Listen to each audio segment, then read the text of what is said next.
Een hele goede avond, goede morgen, goede middag, goede nacht. Wanneer je ook kijkt, maakt niet uit. Als je maar kijkt, gezellig naar ons. Wij weer met een nieuw nummertje. Ja. En eigenlijk een beetje een nieuwe artiest. Hij heeft weer wat bedacht. Ja, Ik geef me weer over. Ik heb gezegd, we gaan vandaag eens even allemaal nummertjes doen. Wat harder, maar dat maakt niet uit. Het zijn wel allemaal super vette bands.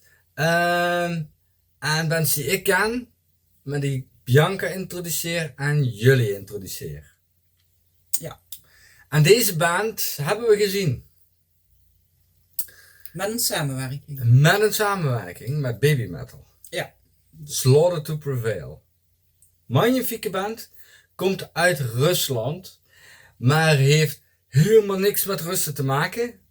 In ieder geval, hij wil niks te maken hebben met politiek en zo. Mm-hmm. Daarom, als ik het goed heb, woont de zanger Alex Terrible. Wat een tongknoper is dat. Alex Terrible, die woont in Florida, als ik het goed heb. Die is zelfs verhuisd, want hij wil gewoon niks met. Dus ook al zie je dadelijk dingetjes die Russisch zijn, of weet ik veel wat allemaal. Ja, ze zijn nog altijd trots op hun herkomst, maar niet trots op hun politiek. Ja. Bij wijze. Hebben we deze alvast eens even uitgemaakt, zodat we niet allemaal maar heel slecht moeten denken aan die mensen. Hetzelfde als met Rammstein. Rammstein wordt automatisch geassocieerd met racisme en nazi's en zo wat allemaal, wat helemaal niks met elkaar te maken heeft. En dat geldt ook voor deze band, omdat ze ook Russisch spreken vaak ze Russisch zingen in hun muziek, maar dat wil niet zeggen, ze zijn trots op hun herkomst, maar niet op hun politiek. Duidelijk. Bij wijze. Oké. Dus, we gaan reageren op Slaughter to Prevail. En jij hebt uitgezocht Viking. Ja. Waarom Viking? De naam zei je wat. Ik moest kiezen uit 2 namen, dus ik had gezegd, ik doe gewoon dat. Ik weet dat iedereen normaal Demolisher doet, maar Demolisher doen we niet, omdat ik vind, Demolisher als introductie vind ik te hard. Oké. Dus ik wil jullie en jou eerst introduceren met de coole breakdowns en zo wat allemaal. Wat lief van jou. Wat lief van mij. En zijn kunnen, want hij doet hier iets wat ik tot nu toe geen enkele andere growler heb horen doen. Oké. Ben benieuwd. Maar jullie moeten ook even lief zijn. Ja, juist. Ons even helpen. Gewoon even abonneren. Gewoon doen. En vergeet ook niet te liken. Ons niet te liken natuurlijk. De video. Vergeet de artiest niet te liken. Heb je ideeën? Dump ze in de commentbox hier beneden. En alle nummers wat wij goed vinden, die komen op de Spotify-list Spookjagers Fire. Dan kun je tijdens het wandelen, douchen, koken, huishouden, weet ik wanneer, kun je gewoon lekker terug luisteren. Ook als ik mijn oma in bad moet doen? Jo. Ook als ik mijn oma in bad moet doen? Ja. Of je kind gaat voorlezen als die naar bed gaat. Nou, dat zou ik hierbij niet doen. Nee? Ja. Nee, ik denk niet dat hij daar goed van slaapt. En in de description box staat de link naar de video van de artiest. En vergeet de artiest ook niet te liken, want zonder artiesten hebben wij niks te doen en kunnen wij jullie niet lastigvallen. Ja, kan wel, maar dan moet je naar een beeld kijken waar niks op is. Ja. Dat is saai. Ja, dat denk ik ook. Dus. Ik ben benieuwd, we gaan beginnen. Zo. Die vloepte er aan, dat vind je in één keer uit. Zo. Oké. Komt ie, hou je hart vast, hè.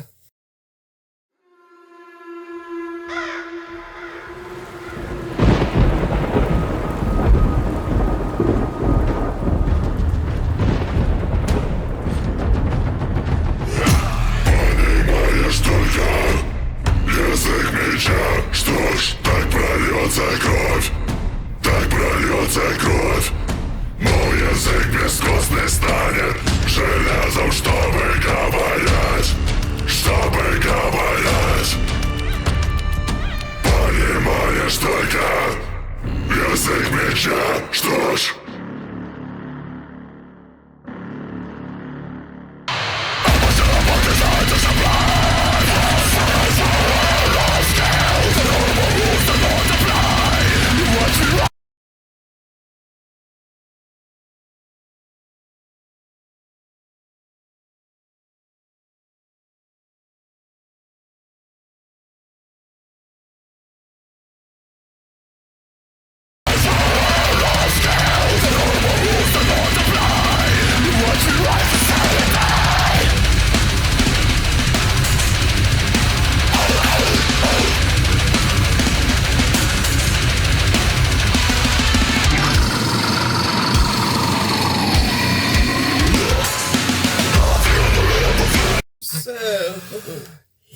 Voor de mensen die het niet in de gaten hadden, dat is zijn stem.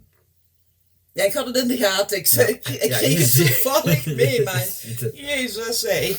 Maar dit heb ik nog niet veel, eigenlijk nog niemand anders horen doen. Nee. Maar die is zo kanonnengoed met... En wat ik wel vind, en het is jammer dat we niet Russisch verstaan, maar ook al doet hij dat brullen, grunten, hij is redelijk nog te verstaan. Je hoort dat hij iets zingt. Ja, maar dat vond ik bij Ginger, ik dat ook. Ja, en dat maakt, vind ik, het verschil tussen of je dit soort muziek goed vindt of niet, is denk ik dat je ook hoort dat hij ook daadwerkelijk wat zingt en niet gewoon wat lopen te brullen. Maar dat was me toevallig eerder al opgevallen bij Ginger, tot als zij inderdaad doet grunten, dat je ook nog verstaat wat ze bedoelt, wat ze zingt. Dus er zit ook klank in. Ja. Het is niet gewoon dat is het. Nee, er zit ook klank in. Maar wat ik jou net zei tijdens het kijken, ik vind de drummer geniaal. Gewoon op zijn sokken en dan zo mega tekeer gaan. Ja, maar hij is wel een van de snelste drummers die ik ken. Ja. Maar ja, gewoon op zijn sokken. En dat moet wel. Hij heeft namelijk een pendaal. En voor de mensen die drummen wel kennen, die weten wel welke pendaal hij heeft. Maar hij heeft als ik het goed heb, 2 stokken op 1 pendaal. En die 1 stok slaat op het moment dat hij de pendaal induwt. En de andere stok slaat op het moment dat hij... hij heeft 3 slagen. 1 als hij voor hem met zijn tenen op het pendaal duwt. Dus zo. Ja. Op het moment dat hij loslaat, slaat hij andere pendaal. En als hij met zijn hak heel zachtjes tikt op de achterkant van zijn pendaal, dan slaat hij nog een keer. Oké. Vandaar dat hij ook sokken aan heeft. Want heel veel andere metal drummers, die zie je of met sokken of met van die basketbalschoenen. Maar dat zijn niet die pumps wat wij allemaal kennen, die zogenaamde Jordans. Nee, maar met zo'n hele vlakke, dunne zolen zijn dat. Dat zijn eigenlijk de originele basketbal. Maar dat zie je die ook vaak hebben. Omdat zij namelijk ook heel veel gevoel moeten hebben in hun hak. Niet alleen in hun teen, maar ook in hun hak. Logisch. En als je dadelijk, ik weet niet of het dadelijk nog een paar keer voorkomt, moet je maar eens goed naar zijn voeten kijken. Hoe snel hij, dat niet alleen, wat hij doet met zijn stok, want dat zag je net ook in de opname. Hij slaat heel raar. Dat noemen ze blastbeats. Of blastbeats of dan pak je jullie mee. Ja, in ieder geval iets anders. Die kunnen roffelen met 1 hand, heel snel. Ja, dat is een heel rare manier van trommelen, maar dat is echt iets van uit de metal scene. Dus maar goed, we gaan door. We zijn weer aan het brazelen.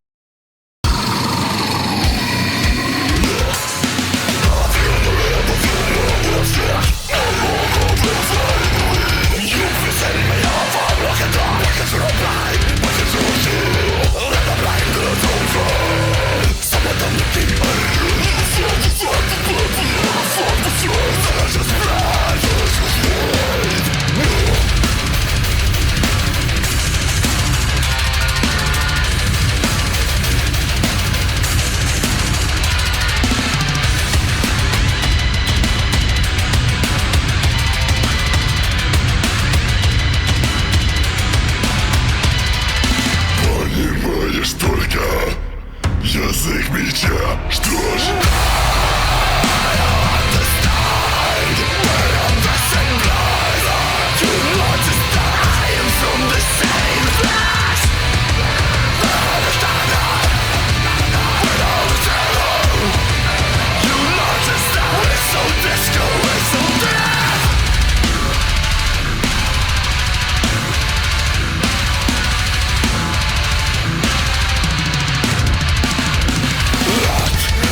Play the target, so my tongue became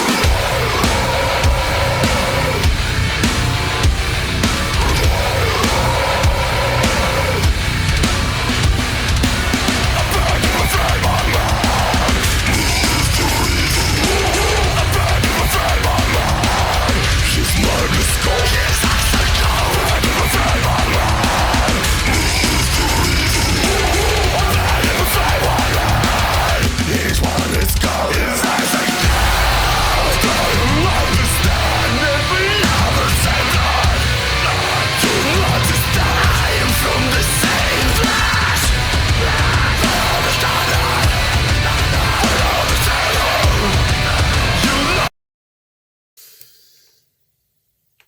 heel veel mensen denken dat metal festivals en metal concerten altijd heel agressief zijn. Maar ik ben zelf vaak genoeg in de pit geweest. En zelf in de scene vaak genoeg geweest. Zelf concerten, dat soort dingen, bla bla bla allemaal. Er is absoluut niks agressiefs aan. Als jij in een pit valt, sta jij op je benen voordat jij überhaupt geknipperd hebt met je ogen. Word je gelijk opgepakt. Ik heb er ook ervaring mee. Ja. Maar in ieder geval, heel veel mensen denken dat dan vaak, dat het heel agressief is. Dat het heel erg ook demonen, dingen zijn en zo wat allemaal is. Dat is allemaal zo overtrokken flauwekul. Metalmuziek is een uiting. Want vaak teksten van dit soort liedjes, en gegarandeerd hebben we de tekst weer mooi, die kant van ons staan ergens, als ik het goed omdoe. Maar teksten van de liedjes, die hebben vaak heel veel betekenis. Ja. En het is eigenlijk heel jammer dat ze dan gelijk een slechte naam krijgen. Dat is totaal niet zo. Ik ben ook vaak genoeg naar die grotere, drukkere festivals geweest. Ja, je weet zelf van, ik denk ook compleet nergens voor terug. Mm-hmm. En dat is wat je zegt, van je wordt opgeholpen en voordat je het weet sta je gewoon weer recht. En dat is absoluut niet agressief. Want zelfs toen ik een heel stuk jonger was, en zelfs op deze leeftijd zou ik dat nog doen. Ja, heel graag nog wel een keer hoor. Echt wel. Ooit de kans krijgen, dan weten we welk festival het wordt. Dus, Metal festival. Wij kunnen openeren het liefste. Maar in ieder geval, het komt allemaal agressief. En je ziet ook hier, deze mensen krijgen ook heel vaak een slecht imago. Oké, ze hebben een bepaalde vorm, litteken wat hij in zijn gezicht heeft. Dat heeft hij zichzelf ook aangedaan.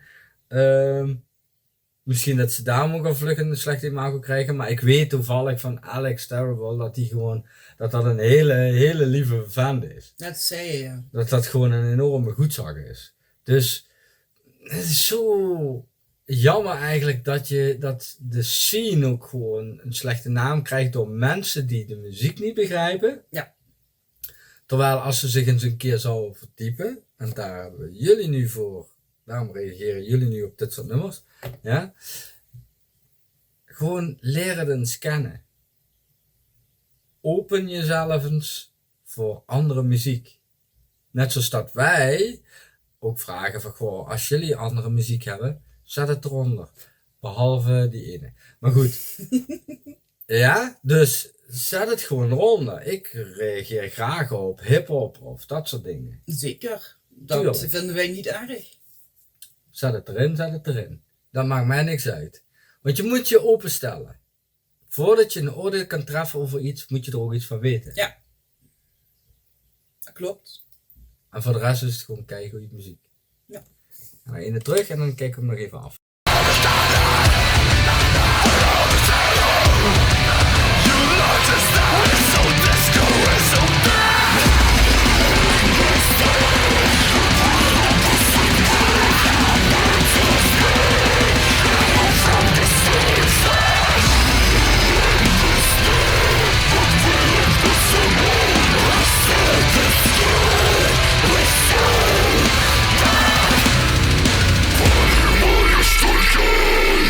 Язык меча, прольется кровь, так прольется кровь. Мой язык бескостной стали, железо стали говорить, чтобы говорить. Понимаешь только язык меча, что ж, I'll satisfy primal fear.